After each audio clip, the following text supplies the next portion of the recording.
Good morning and welcome to our daily news segment. As always, let's begin with today's weather and forecast. Currently, it is a chilly 52 degrees, but by noon it will be a warm but breezy 68 degrees. By 6:30 p.m., we are going to end the day with temperatures hovering above 45 degrees. On to the news. Do you recall the Congress's bonus that was passed years ago in 1924? By request directly from Congress, we are to inform our listeners about the bonus Congress is offering. World War I veterans are wanted to join the Army, and big bucks are being offered. Wouldn't you like to make $1 to $1.25 a day? Get the word around, Congress is wanting veterans. Next on the agenda is local news. Central Park is beginning to become homes for those who are struggling. As we all know, unemployment and home foreclosure is rising. According to our on-scene investigator, makeshift shacks or shanty homes have already been established and more to be built. We will continue to cover this as it unfolds, and be sure to tune back in at 12:35 for the afternoon coverage. Now here's Adam with today's story segment. This is your reporter Ryan signing off for this segment, and have a good morning.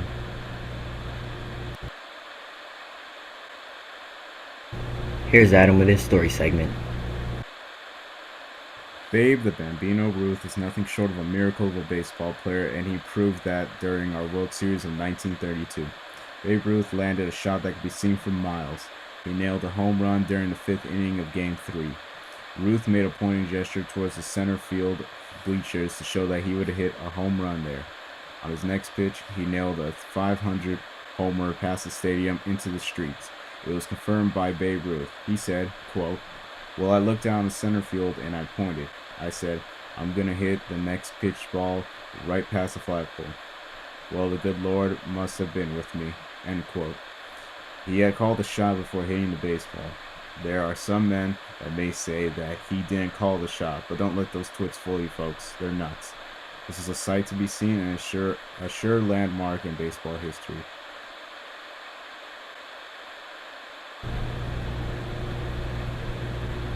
Here's Cody with his story segment.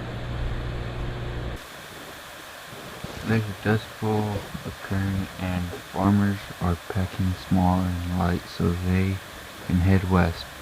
People are abandoning their homes to continue to live. With parts of Kansas, Colorado, Oklahoma, New Mexico, and Texas in a dust storm, there are empty homes everywhere.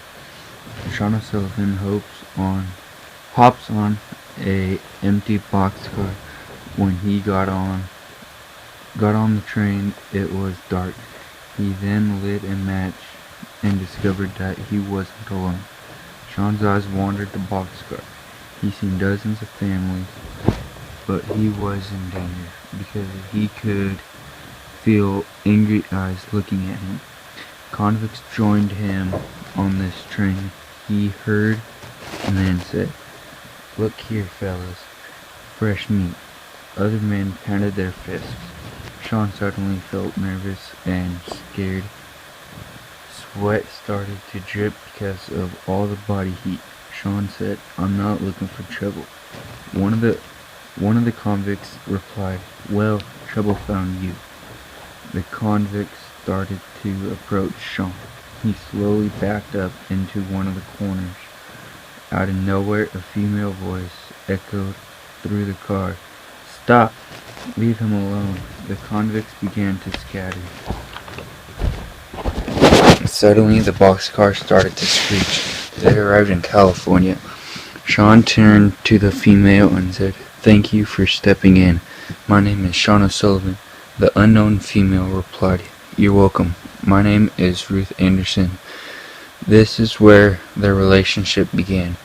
As they settled in, they realized they would not be living in luxury houses were rapidly built with a combination of rags, scrap iron, and weeds.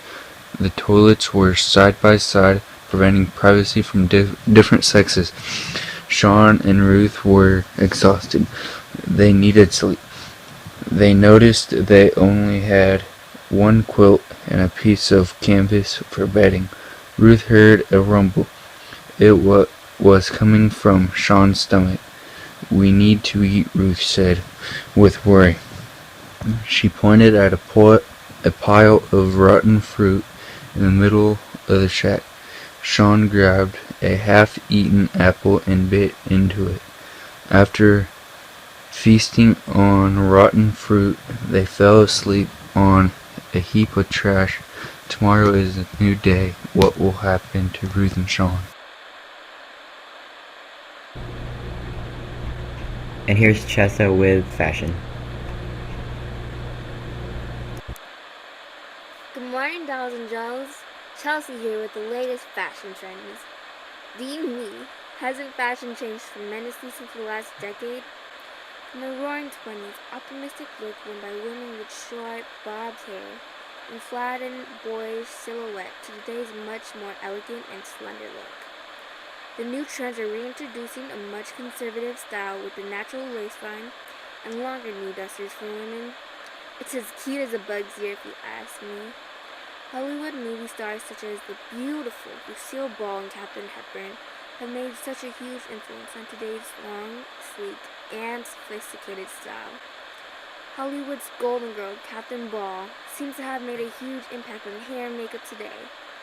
I've noticed that more and more women are imitating her fairly short shoulder-length hair and fairly pale skin, artificial lashes, rouge, and lipstick.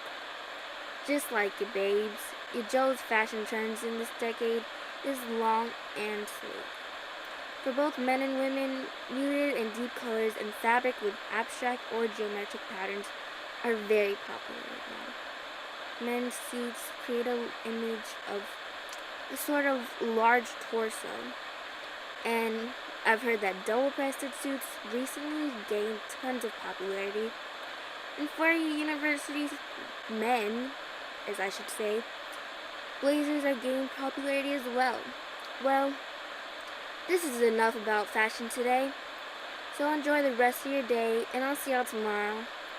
Here's Katisha with today's information about music.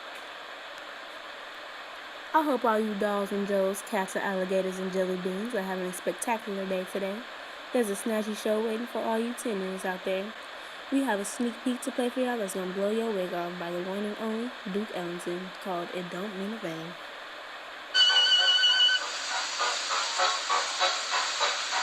Don't mean a thing if you ain't got that swing.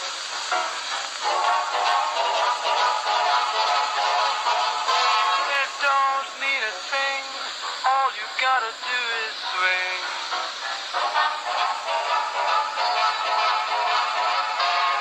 Makes no difference if it's sweet or hot. Just give that rhythm it.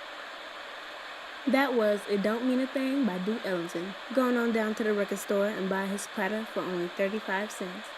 Now in his song he says it don't mean a thing if you ain't got that swing. But what does that mean? Well, we have Mr. Duke Ellington right here in the studio himself.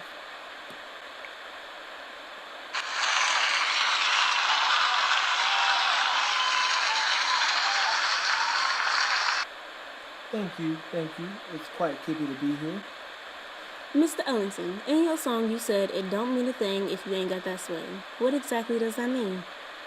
Well, to me, it means that whatever doesn't work, it's magic through the body doesn't count. Now does that mean physically? It means spiritually, mentally, and physically. We're going through a tough time right now, and if you don't have faith mentally, physically, and spiritually, you just might not make it out alive. Well, fans, you heard it here first from Mr. Duke Ellington himself. I hope y'all enjoyed the show. Peace to you.